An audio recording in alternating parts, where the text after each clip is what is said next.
His mother. He had something on his mind to ask of her, something that he had brooded on for many months of silence. A chance phrase that he had heard at the theatre, a whispered sneer that had reached his ears, one night as he waited at the stage door, had set loose a train of horrible thoughts. He remembered it as if it had been the lash of a hunting crop across his face. His brows knit together into a wedge-like furrow, and with a twitch of pain he bit his underlip. "You are not listening to a word I am saying, Jim," cried Sibyl. "and I am making the most delightful plans for your future. Do say something." What do you want me to say? "Oh, that you will be a good boy and not forget us," she answered, smiling at him. He shrugged his shoulders. You are more likely to forget me than I am to forget you, Sibyl. She flushed. "What do you mean, Jim?" she asked. You have a new friend, I hear. Who is he? Why have you not told me about him? He means you no good." "Stop, Jim!" she exclaimed. "You must not say anything against him. I love him." Why, you don't even know his name," answered the lad. "Who is he? I have a right to know." "He is called Prince Charming. Don't you like the name? Oh, you silly boy, you should never forget it. If you only saw him, you would think him the most wonderful person in the world. Some day you will meet him. When you come back from Australia, you will like him so much. Everybody likes him, and I love him. I wish you could come to the theatre tonight. He is going to be there, and I am to play Juliet. Oh, how I shall play it! Fancy, Jim, to be in love and play Juliet, to have him sitting there, to play for his delight. I am afraid I may frighten the company, frighten or enthrall them. To be in love is to surpass oneself. Poor dreadful Mr. Isaacs will be shouting 'Genius' to his loafers at the bar. He has preached me as a dogma. Tonight he will announce me as a revelation. I feel it. And it is all his only. Prince Charming, my wonderful lover, my god of graces.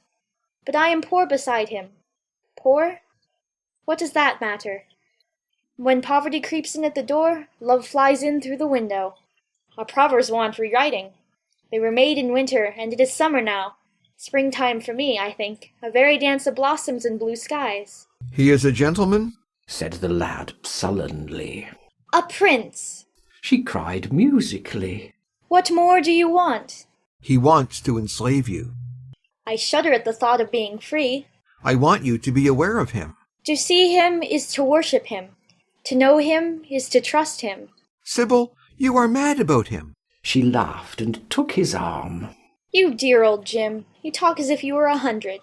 Some day you will be in love yourself. Then you will know what it is. Don't look so sulky. Surely you should be glad to think that, though you are going away, you leave me happier than I have ever been before. Life has been hard for us both, terribly hard and difficult. But it will be different now. You are going to a new world, and I have found one. Here are 2 chairs. Let us sit down and see the smart people go by." They took their seats amidst a crowd of watchers. The tulip beds across the road flamed like throbbing rings of fire. A white dust, tremulous cloud of orris root it seemed, hung in the panting air. The brightly coloured parasols danced and dipped like monstrous butterflies. She made her brother talk of himself, his hopes, his prospects. He spoke slowly and with effort. They passed words to each other as players at a game pass counters. Sibyl felt oppressed. She could not communicate her joy. A faint smile curving that sullen mouth was all the echo she could win. After some time she became silent. Suddenly she caught a glimpse of golden hair and laughing lips, and in an open carriage with 2 ladies, Dorian Gray drove past. She started to her feet. "There he is!" she cried. "Who?" said Jim Vane. "Prince Charming!" she answered, looking after the Victoria. He jumped up and seized her roughly by the arm. "Show him to me. Which is he?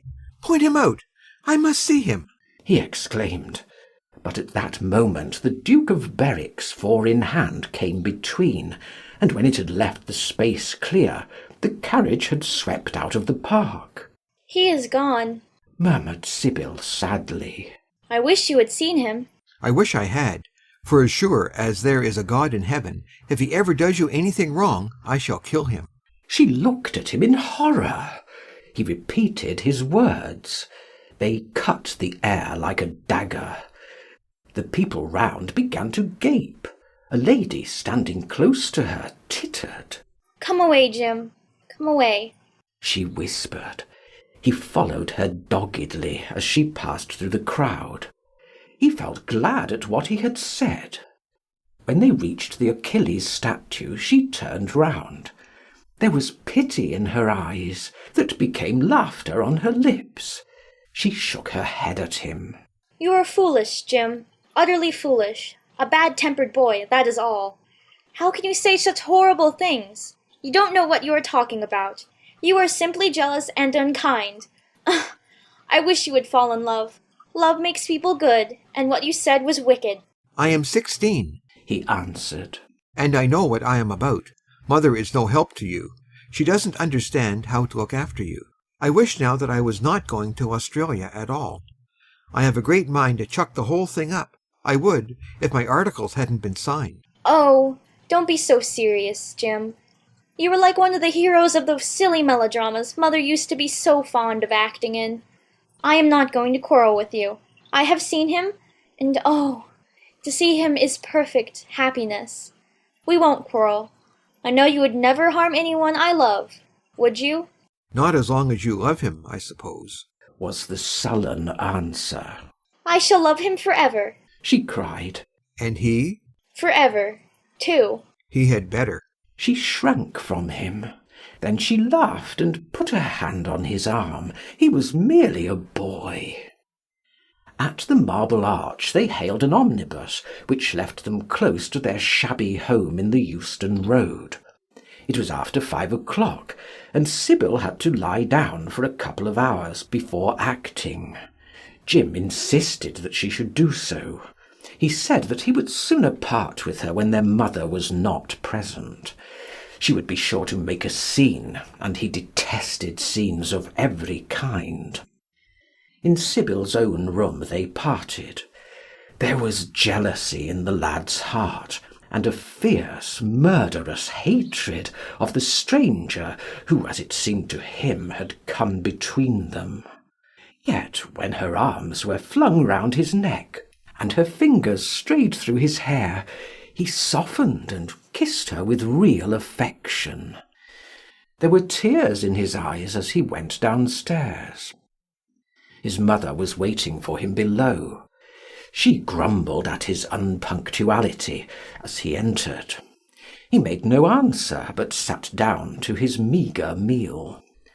The flies buzzed round the table and crawled over the stained cloth.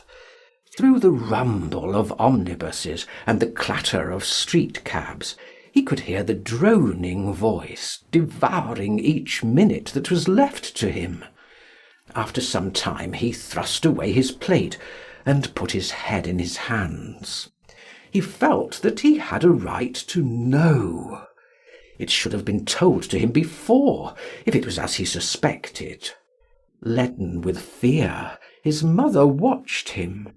Words dropped mechanically from her lips. A tattered lace handkerchief twitched in her fingers. When the clock struck 6, he got up and went to the door. Then he turned back and looked at her. Their eyes met. In hers he saw a wild appeal for mercy. It enraged him. "Mother, I have something to ask you," he said. Her eyes wandered vaguely about the room. She made no answer. "Tell me the truth. I have a right to know. Were you married to my father?" She heaved a deep sigh. It was a sigh of relief. The terrible moment, the moment that night and day, for weeks and months, she had dreaded, had come at last, and yet she felt no terror. Indeed, in some measure it was a disappointment to her. The vulgar directness of the question called for a direct answer. The situation had not been gradually led up to. It was crude. It reminded her of a bad rehearsal. No, she answered, wondering at the harsh simplicity of life. My father was a scoundrel, then, cried the lad, clenching his fists. She shook her head. I knew he was not free. We loved each other very much. If he had lived, he would have made provision for us. Don't speak against him, my son. He was your father, and a gentleman. Indeed, he was highly connected. An oath broke from his lips. I don't care for myself, he exclaimed. But don't let Sybil... It is a gentleman, isn't it, who is in love with her, or says he is. Highly connected, too, I suppose. For a moment a hideous sense of humiliation came over the woman. Her head drooped. She wiped her eyes with shaking hands. Sybil has a mother, she murmured. I had none. The lad was touched. He went towards her, and stooping down, he kissed her. I am sorry if I have pained you to ask you about my father, he said. But I could not help it. I must go now. Goodbye.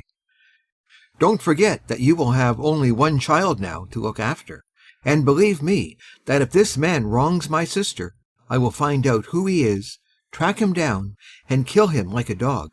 I swear it.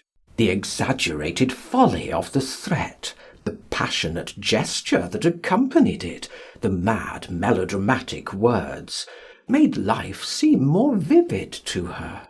She was familiar with the atmosphere.